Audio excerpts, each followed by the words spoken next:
आज हम ladies jacket की कटिंग करना सीखेंगे। यहाँ पे राउंड कॉलर में रहेगी, इसे कुर्ती के साथ वेयर कर सकते हैं, साड़ी के साथ, लहंगे के साथ, दोनों के साथ आप वेयर कर सकते हैं। इस तरह की जैकेट को आप ब्रॉकेट फैब्रिक पे बनाओगे तो और भी ज़्यादा सुंदर लगेगी। यहाँ पे मैंने नेट का फैब्रिक लिया है और इसकी कुर्ती और पैंट की वीडियो मैंने पहले ही अपलोड कर दिया है। पैडेड कुर्ती और स्ट्रेट पैंट की कटिंग स्टिचिंग ऑलरेडी इस चैनल पे आपको मिल जाएगा। यहाँ पे हमने 4 फोल्ड में फैब्रिक को रखा। रेडी लेंथ में 1 या 1.5 इंच एक्स्ट्रा लेकर हम इसे कट कर लेंगे, क्योंकि हमें उतना ही फैब्रिक यूज़ करना है जितने की हमें ज़रूरत है। बाकी सब हटा देंगे क्योंकि संभालने में प्रॉब्लम होती है। तो ये बिना अस्तर की बनाने वाली हूँ मैं, क्योंकि हमने इसके अंदर स्ट्रिप वाली कुर्ती बनाई है। यहाँ पे हम क्या करेंगे, फ़िलहाल इस कपड़े के 2 पार्ट कर देंगे, क्योंकि हमें फ्रंट का अलग और बैक का अलग चाहिए कपड़ा। चेस्ट का चौथाई भाग प्लस 2.5 इंच के अकॉर्डिंग लेना है आपने। तो यहाँ पे मैं 2 पीस कर दूँगी, क्योंकि फ्रंट का अलग कट होगा, बैक का अलग कट होगा। ठीक है। अब एक पार्ट में हम ड्राफ्टिंग करेंगे। यहाँ पे आपको इसकी चौड़ाई लेनी है चेस्ट का 4th पार्ट प्लस 2.5 या 3 इंच। ठीक है, इतनी आपको कपड़े की ज़रूरत होगी। मेरे इस कपड़े में नीचे की ओर कट वर्क है, तो मैं रेडी लेंथ में 1/2 इंच प्लस करूँगी। आपको नीचे फोल्ड करना होगा, अगर आपका ऐसा कपड़ा नहीं होगा तो आपको 1 इंच नीचे फोल्ड करने का भी लेना होगा। ठीक है, मैंने यहाँ पे इस जैकेट की लेंथ रखी है 20 इंच। आप कम या ज़्यादा कर सकते हो। यहाँ से हम 2 इंच पे निशान लगाएंगे। कितना? 2 इंच पे। ये मैंने 2 इंच पे क्यों लगाया है, क्योंकि ये हमारा फोल्ड होगा आगे फ्रंट वाली साइड पे। ठीक है, और हम 2 इंच को स्ट्रेट कर देंगे। इसे हम छोड़ के अब आगे की ड्राफ्टिंग स्टार्ट करेंगे। जैसे कि कस्टमर का फुल शोल्डर 15 है, तो मैंने 7.5 पे मार्क किया है, क्योंकि इसमें बैक में कोई नेक नहीं बनता है, राउंड कॉलर वाली बनेगी है। यहाँ पे आर्म होल हम रखेंगे 8 इंच पे। 1/2 इंच एक्स्ट्रा लिया है मैंने आर्म होल। कुर्ती के ऊपर पहनना है तो थोड़ा लूज़ तो होना ही चाहिए। यहाँ पे 2 इंच को छोड़ के, आगे का जो 2 इंच हमने निशान लगाया उसे छोड़ के चेस्ट का 4th पार्ट प्लस आपने 1/2 इंच और लेना है, क्योंकि कुर्ती पे थोड़ा लूज़ होना चाहिए। कुर्ती का जो मेज़रमेंट है उससे 1/2 इंच एक्स्ट्रा लेना है आपने। यहाँ पे हमने 15 इंच पे कमर का निशान लगाया है, ताकि हल्का सा शेप लगा सकें कमर पे। वैसे इसमें ज़्यादा शेप नहीं होता है, हल्का सा आपने कर्व देना है, ज़्यादा नहीं देना है। 1 से 1.5 इंच आपको मार्जिन लेना होता है। मैंने यहाँ पे 2 इंच लिया है, आप इससे कम भी ले सकते हो, ज़्यादा भी ले सकते हो। गले की चौड़ाई का निशान लगाने के बाद हमने शोल्डर डाउन किया है। गले की चौड़ाई 3 इंच ली है, अभी मैं आपको दोबारा बताऊँगी। 1 इंच पे बैक आर्मोल का शेप लगाया है। फिर हमने आर्मोल का सेंटर लेना है। सेंटर से हमने फ्रंट आर्मोल की गोलाई करनी होगी, और यहाँ पे हम 1/2 इंच अंदर की ओर निशान लगाएंगे और फ्रंट आर्मोल की गोलाई करेंगे। यहाँ से आपने मेज़र कर लेना है, आपका जो आर्मोल है उससे 1/2 इंच एक्स्ट्रा होना चाहिए, ताकि हम सूट के ऊपर पहने तो ये टाइट फील ना हो। इसीलिए हल्का सा लूज़ रखेंगे इस जैकेट को। ये राउंड कॉलर में बनने वाली है। ये हमने फ़िलहाल फ्रंट पार्ट की कटिंग की है। बैक पार्ट के लिए कपड़ा लेंगे, सेम डबल फोल्ड करेंगे। इसमें भी नीचे की ओर कट वर्क है, तो हमें नीचे तो फोल्ड करना नहीं है। आपको फोल्ड करना है तो आपने फ्रंट के बराबर ही रखना है, मतलब फोल्ड भी करोगे तो फ्रंट और बैक दोनों में ही एक जैसा रखना है रेडी लेंथ। ठीक है, तो सबसे पहले मैं यहाँ पे ना, जो हमने 2 इंच एक्स्ट्रा लिया है फ्रंट पार्ट में, इसे फोल्ड कर देंगे और पिन लगा देंगे, क्योंकि हमें ये बैक में थोड़ी ना चाहिए, फ्रंट में फ़ोल्ड करने को चाहिए। बैक तो हमारा बंद है। ठीक है, तो मैंने यहाँ पिन से रोक लिया है इस 2 इंच कपड़े को फ़ोल्ड करके। अब इसके ऊपर रखेंगे। बैक पार्ट निकालने के लिए हम अपनी ओर बंद साइड का हिस्सा लेंगे। फ़िलहाल तो दोनों ही बंद हैं, एक हम फ्रंट वाले को बाद में कट करेंगे, वो कैसे आप देखेंगे। पहले नीचे की ओर से बराबर कर लेना है, और हम यहाँ पे ऊपर की ओर से 1/2 इंच या 1/4 इंच बढ़ा के लेंगे बैक वाले हिस्से को, और एज इट इज़ हम कट कर लेंगे। बस बैक पार्ट बढ़ा के लेंगे, क्योंकि राउंड कॉलर कुर्ती में भी बढ़ा के लेते हैं। इस तरह की जैकेट आप साड़ी पे भी पहन सकते हैं, सूट पे भी पहन सकते हैं। बहुत ही ज़्यादा ट्रेंड में है ये जैकेट। यहाँ पे नेक विड्थ हमने ली है 3 इंच। 1/2 इंच की गहराई करके बैक नेक की कटिंग करेंगे। 1/2 इंच गहरा है और विड्थ है जो इसकी चौड़ाई है वो 3 इंच है। अब हमने बैक पार्ट को हटा देना है। अब फ्रंट पार्ट में हम फ्रंट आर्म होल की छटाई करेंगे, पिन को हटा लेंगे, सभी पिन हम रिमूव कर लेंगे और फ्रंट आर्म होल की छटाई कर देंगे। अब हमने यहाँ से भी कट करना है क्योंकि फ्रंट में तो ओपन रहेगा ना, जैसे ब्लाउज़ होता है वैसे ही। तो फ्रंट वाले हिस्से को हमने दो कर दिए हैं, मतलब दो पार्ट में कर दिया है। अब शोल्डर टू शोल्डर बराबर करेंगे और निशान लगा लेंगे। अब ये वाले हिस्से को हम फोल्ड कर लेंगे, डबल फोल्ड। मेरा नेट है तो मैं सिंगल फोल्ड करूँगी, पर आप डबल फोल्ड करोगे इस तरह से, ठीक है। नेट में धागे तो निकलते नहीं है, इसलिए मैं सिंगल ही फोल्ड करूँगी। जो हमने 2 इंच लिया है उसी को फोल्ड करेंगे। स्लीव्स के लिए कपड़ा 4 फोल्ड में रखेंगे, अपनी ओर बंद साइड लेंगे। रेडी लेंथ में 2 इंच प्लस करेंगे। हमने स्लीव की लेंथ कलाई तक रखी है और हमने 3.5 पे डाउन किया है। अब यहाँ पे बाइसेप्स का आधा लेंगे प्लस हाफ इंच की लूजिंग रखेंगे, नीचे गोलाई का आधा लेंगे। हाफ इंच की लूजिंग मैंने क्यों रखी बाइसेप्स में, क्योंकि ये कुर्ती के ऊपर पहना जाएगा तो ज़्यादा स्लीव्स टाइट ना लगे इसीलिए, ठीक है। आप थोड़ा फिट भी रख सकते हैं, आपका चॉइस है। यहाँ पे मैंने लेग शेपर से शेप लगाया और मार्जिन के साथ मैंने इसे कट किया है। मार्जिन मैंने 1.5 इंच पे रखा है। स्लीव्स की कटिंग हो गई है हमारी। आप इसे ब्रॉकेट के फैब्रिक पे बनाओगे तो इसमें आपने लाइनिंग लगाना होगा। मुझे नेट में ही बनाना था मेरे कस्टमर को, तो इसलिए मैंने बिना अस्तर के बनाया है। अब यहाँ पे हम 2 पीस में कटिंग कर देंगे, फ्रंट वाली छटाई कर देंगे 2 पार्ट में। इसके साथ जो हमने कुर्ती बनाई है वो बनाई है स्ट्रैप वाली, जो कि पैडेड कुर्ती है, ठीक है। तो आप भी देख सकते हैं उसका वीडियो। यहाँ पे हमने 2 इंच जो फोल्ड किया है उसके बाद नेक विड्थ लगाई है 3 इंच, लंबाई लेंगे हम 3 इंच पे। फ़िलहाल मैंने 3 इंच पे ही लिया है, अगर हमें कॉलर बढ़ाना होगा तो हम आगे बढ़ाएंगे, अदरवाइज़ इतना काफ़ी है। लंबाई चौड़ाई 3 इंच और जो इसकी गोलाई करी है वो खड़ी गोलाई करनी है, प्रॉपर गोल नहीं करनी, बोट नेक के जैसी करनी है। अब इसे हमने कट कर देना है। कट करने के बाद यहाँ पे आप देखो, पहले मैंने फ्रंट के जो एरिया है उसे फोल्ड किया है, उसके बाद नेक की कटिंग की है, फोल्ड करने के बाद कटिंग की है। अब यहाँ पे हमने ऊपर के शोल्डर अटैच करने हैं और स्लीव अटैच करनी है, क्योंकि मैं इसमें ओपन स्लीव अटैच करूँगी, ठीक है। पहले मैं यहाँ पे ओपन स्लीव अटैच कर रही हूँ और थोड़ा सा सिलाई करने में दिक्कत आ रही है क्योंकि इस पर चल नहीं रही है मशीन, इसीलिए मैं ज़्यादा डिटेलिंग नहीं दिखा रही हूँ। पर हम यहाँ पे ओपन स्लीव को अटैच करेंगे, फिर साइड की फिटिंग करेंगे, उसके बाद हम कॉलर अटैच करेंगे, ठीक है। और यहाँ पे आप देख सकते हैं मैंने पेपर टेप लगाया हुआ है। अगर आपको ये जानना है कि मैंने किस तरह से लगाया है तो आप मुझे कमेंट करिएगा। फ़िलहाल मैं ओपन स्लीव अटैच कर लूँगी और स्लीव की बॉटम को फोल्ड कर लूँगी, जैसे कि सिंपल करते हैं, ठीक है। दोनों साइड फिटिंग के बराबर निशान लेके मैंने फिटिंग की सिलाई लगा दी है ओपन स्लीव अटैच करने के बाद।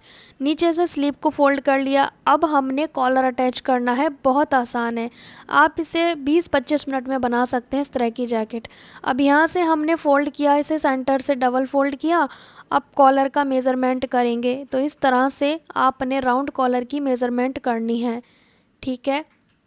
ये एक नॉर्मल साइज़ होता है कॉलर का, 18 इंच आ रही है मेरी, तो 9 आ रहा है, 9 का डबल होगा 18 इंच, ठीक है। अब मैं आपको दूसरा तरीका बताती हूँ, कई तरीके हैं इसे मेज़र करने के। एक तो आप इस तरह से मेज़र करोगे, ठीक है, दूसरा इंची टेप सीधा रख दो और इसको इस तरह से खींच के मेज़र कर लो तो भी 9 इंच आ रहा है। अब तीसरा तरीका है कि इसे ओपन करो और इसे इस कोने से दूसरे कोने तक ले जाओ इंची टेप को, ठीक है। ये नेट है तो थोड़ा सा स्ट्रेच भी हो जाता है, कॉटन में तो स्ट्रेच नहीं होगा। तो नेट में बनाओगे ना तो हल्का सा लूज़ पकड़ते हुए बनाओगे, वो मेज़र करोगे, सॉरी। तो यहाँ पे आप देखोगे मेरा आ रहा है 18.25 के करीब, मतलब 18 ही है एक तरीके से। तो मैं यहाँ पे पेस्टिंग लूँगी डबल फोल्ड में और यहाँ पे आप देखोगे बंद वाली साइड से हमने 3 इंच पे मार्क करना है, क्योंकि गले की चौड़ाई हमने 3 इंच रखी है।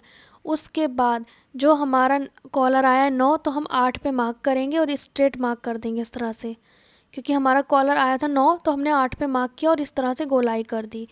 अब यहाँ पे हमने पहले मेज़र करना है कि हमारा 9 कहाँ पे आ रहा है, जहाँ पे 9 आएगा वहाँ हमारा कॉलर का एंड होगा। फिर से थोड़ा सा मैं डाउन ले जाऊँगी ताकि मेरा 9 कंप्लीट आ जाए अच्छे से, क्योंकि अगर कॉलर बड़ा होगा तो आपको और लंबा करना पड़ेगा ये निशान। तो मेरा 9 यहाँ पे आया है, मैं यहाँ पे एक पॉइंट बना दूँगी, निशान लगा दूँगी, ठीक है। अब इसी जगह से हमने नीचे की ओर 1-1 इंच की चौड़ाई में कॉलर का शेप लगाना है। कहने का मतलब है जितनी चौड़ी आपने कॉलर लगानी है उतना ही आप निशान लगा लो, पर एक समान होना चाहिए, चाहे आप अंदाजे से लगाएं चाहे आप मेज़र टेप से लगाएं। तो इस तरीके से, क्योंकि ऊपर वाला जो हिस्सा है ना ब्लैक वाला, वो हमारा जुड़ेगा किस में, जैकेट में, और जो ब्लू वाला हिस्सा है वो हमारा ऊपर रहेगा। ऊपर वाला हिस्सा है उसमें कर्व ज़्यादा है तो वो हमारा जैकेट में अटैच होगा। ठीक है, अब इसे एक कपड़े पे पेस्ट कर लेंगे। पेस्ट करने के बाद यहाँ पे दोनों साइड से हाफ हाफ इंच का मार्जिन लेते हुए कट कर देंगे। राउंड कॉलर कुर्ती में भी सेम ऐसे ही बनाना होता है, जैकेट में भी सेम ऐसे ही बनाएंगे। ठीक है, इस तरह से अब हमने ये नीचे वाला जो हिस्सा है कर्व ज़्यादा है वहाँ पे आपने ये फोल्ड कर लेना है। आपको एक सिलाई लगा लेनी है यहाँ पे। ठीक है, सिर्फ नीचे वाला हिस्सा जो कर्व है जिसमें बहुत ज़्यादा, वहाँ पे। अब एक कपड़ा और लेंगे और उसके ऊपर देखो, मेन कपड़ा मैंने सीधा रखा है, अब नीचे की ओर मैंने नेट लगाया है इसमें। नेट क्यों लगाया, क्योंकि मेरे कस्टमर ने कहा मुझे नेट फैब्रिक भी चाहिए अपने कॉलर में। तो मैंने जो पेस्ट किया था ना उसके नीचे नेट भी रख लिया था। तो नेट तो पेस्ट हुआ नहीं, पर मैंने सिलाई लगा ली उस पर। ठीक है, अब एक कपड़ा और लिया मैंने, उसके ऊपर इस कॉलर को रख दिया। अब हम सिलाई लगाएंगे कहाँ पे, इस जगह पे लगाएंगे सिलाई, जो पेस्टिंग है ना उसके किनारे किनारे पे हम सिलाई लगाएंगे। तो यहाँ पे पहले पिन से रोक लूँगी मैं, क्योंकि सैटिन फैब्रिक है बहुत फिसलता है, तो ढेर सारी पिन लगा के रोक के और ये सिलाई में लगा लूँगी। इस जगह पे सिलाई लगाऊंगी, इस कोने से दूसरे कोने तक सिलाई लगा ली मैंने। अब यहाँ पे आप देखोगे मैं यहाँ से कट कर दूँगी, सेम उसी मार्जिन के बराबर से, जो कॉलर में मार्जिन है वहीं से मैं इसमें कट कर दूँगी। थोड़ा आराम से देखें राउंड कॉलर कैसे बनता है। अब यहाँ पे नीचे वाली साइड पे बिल्कुल बराबर से निशान लगाएंगे, एकदम बराबर से फिनिशिंग के साथ, ना कम ना ज़्यादा। अब हाफ इंच मार्जिन लेते हुए मैं यहाँ पे कटिंग कर दूँगी। हाफ इंच का मार्जिन लेते हुए ये वाला हिस्सा हमारा अटैच होगा कुर्ती में। ठीक है, अब इस पे हम कट लगा लेंगे ये राउंड वाली जगह पे, और इसे हम टर्न करेंगे। ध्यान रहे ये कम कर्व वाला हिस्सा है जो ऊपर रहेगा, ज़्यादा कर्व वाला हिस्सा हमारा जैकेट में अटैच होगा। ठीक है, आप जैकेट बनाएं, आप कुर्ती बनाएं, आप श्रग बनाएं, किसी में भी लगा सकते हो सेम मेथड से। अब इसे पलट के हम सिलाई लगाएंगे, प्रेस में नहीं लगाऊंगी, आप चाहें तो प्रेस भी लगा सकते हैं। मैंने एक सिलाई लगा के इसे रोक लिया है, मैं उस सिलाई को बाद में हटा दूंगी, ऊपर की ओर लगाया है। ठीक है, अब हमने एक डॉट से निशान लगा लिया है, देख सकते हो ब्लैक डॉट दिख रहा होगा आपको। ये मार्जिन हमें स्टिचिंग में दबाना है जब इसे हम जैकेट में अटैच करेंगे, इससे ज़्यादा नहीं दबाना है, इसीलिए आपको भी निशान लगाना है इसी तरीके से। ठीक है, अब इसे सेंटर से फोल्ड करेंगे, कॉलर का सेंटर पता करेंगे कहाँ पे है, सेंटर पे हमने कट लगाना है, पर ठीक से लगाएं आप। ठीक है, ज़्यादा भी नहीं लगाना है क्योंकि स्टिच भी तो करना है। यहाँ पे हमारा सेंटर है और मैंने कॉलर पे भी लगा लिया ताकि ये सेंटर आमने सामने रहे। अब इसे जैकेट में अटैच करेंगे, पर हम पहले जैकेट का भी सेंटर निकालेंगे बैक पार्ट में, यहाँ पे इस तरह से। अब इस वाले सेंटर से हम कॉलर को रखेंगे, जैकेट को उल्टा रखा है, कॉलर को हमने इसके ऊपर रख दिया। हम उल्टी साइड से लगाते हैं और सीधी साइड को पलट देते हैं। ठीक है, जिस साइड का मेरा हिस्सा ऊपर रहेगा उधर मैंने नेट का फैब्रिक भी यूज़ किया है, ताकि कस्टमर को रहे कि भाई मैंने नेट भी यूज़ किया है, क्योंकि कस्टमर को सैटिन के साथ साथ नेट भी चाहिए था। यहाँ पे मैंने कॉर्नर पे सिलाई लगाई है और बीच सेंटर में सिलाई लगाई है, इससे ये पता चल गया कि हमारा कॉलर छोटा या बड़ा तो नहीं है। अब मैं दूसरे कोने से सिलाई लगाना शुरू करूँगी। ठीक है, पहले मैंने सेंटर में थोड़ा सा टाँका लगाया, फिर एक कॉर्नर पे लगाया, अब दूसरे कॉर्नर से हम सिलाई लगाना शुरू करेंगे। जैकेट मैंने उल्टा रखा है, उसके ऊपर कॉलर लगाना शुरू कर दिया है। कॉलर नहीं खींचना है क्योंकि वो ऑरेब में है इस समय पे। ठीक है, उसे खींचोगे तो बड़ा हो जाएगा वो। स्लो प्रोसेस से आपने सिलाई लगानी है। मैं पेचकस की सहायता से इसको लूज़ छोड़ रही हूँ, कॉलर को हल्का सा लूज़ करती जा रही हूँ, जिससे कि ये कॉलर में बिल्कुल भी झोल ना आए और इसमें ज़्यादा लूजिंग ना रहे। ठीक है, ये सेंटर पे आ गए। अब मैं यहाँ पे चेक कर रही हूँ मेरा कॉलर छोटा बड़ा तो नहीं हो रहा। अगर आपका कॉलर छोटा बड़ा होगा उसका भी तरीका मैं अभी बताऊंगी आपको। इससे ये होगा कि आपको कॉलर बार बार उधेड़ना नहीं पड़ेगा, बनाना नहीं पड़ेगा, एक ही कॉलर से आप बना सकते हो। तो यहाँ पे हल्का मैं कट लगा दूंगी शोल्डर के पास, क्योंकि यहाँ पे घुमाव होता है इसीलिए।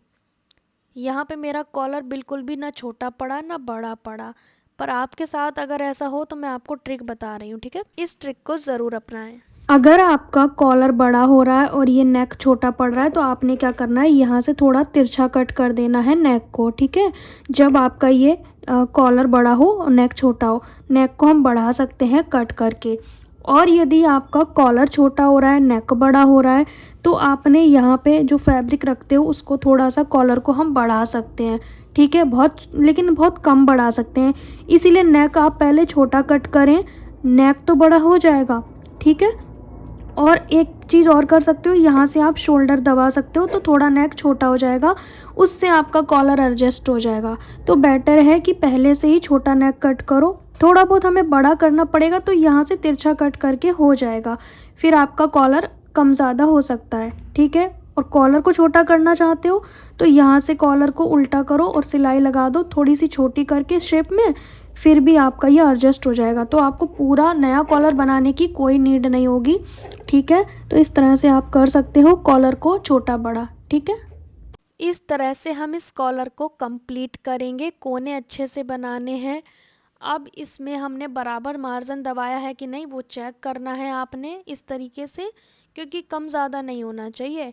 अब हमने एक कोने से सिलाई लगाना शुरू करेंगे और दूसरे कॉर्नर तक ले जाएंगे। फिनिशिंग के साथ आपने सिलाई लगानी है। यहाँ पे हमारा पेस्टिंग वाला हिस्सा नज़र आएगा, ये वाला, ठीक है? तो इस तरह से आप श्रग में भी लगा सकते हैं, ब्लाउज़ में भी राउंड कॉलर लगा सकते हैं, सूट में भी लगा सकते हैं, जैकेट में भी लगा सकते हैं, किसी भी ड्रेस में आप ये राउंड कॉलर सेम मेथड से लगाएंगे। इस कॉलर को बनाना है तो आपने फुल शोल्डर रखना होगा, ना प्लस ना माइनस, ठीक है? और पेचकस की सहायता से कॉर्नर अच्छे से बनाएं। बिल्कुल फिनिशिंग के साथ ये कॉर्नर बनाने हैं, ठीक है? स्लो प्रोसेस से। अब इस किनारे पे सिलाई लगाना भी शुरू करेंगे जो हमारा ऊपर की ओर रहेगा। इस किनारे पे सिलाई लगाने के बाद बीच में जो भी बड़ी सिलाइयाँ हैं, मतलब कि जो रफ़ सिलाई हैं, उन्हें हटा देंगे जो हमने सिर्फ रोकने के लिए लगाई थी। फिनिशिंग के साथ अब आप देख सकते हैं पहनने के बाद इस जैकेट का लुक कुछ इस तरह से आ रहा है। और जब इसे कस्टमर ने वेयर किया था इसकी कुर्ती के साथ, तब ये इसका लुक इस तरह से नज़र आ रहा था। आप इसमें एक शो बटन लगा सकते हैं ऊपर की ओर और एक लूप लगा सकते हैं जिससे कि ये रुका रहे, या फिर आप कोई डोरी वगैरह लगा सकते हैं। पर मेरे कस्टमर को सिर्फ ऐसा ही चाहिए था। ये है पैडेड कुर्ती जिसकी कटिंग स्टिचिंग ऑलरेडी शेयर कर दी है। ये है राउंड कॉलर की जैकेट और इसके साथ हमने पैंट भी बनाया है। इस जैकेट को आप साड़ी ब्लाउज़ के साथ भी पहन सकते हो, अंदर स्लीवलेस ब्लाउज़ पहनो, जैकेट पहनो, जैसे कि आजकल ट्रेंड में चल रहा है। सो गाइस, कैसा लगा आपको?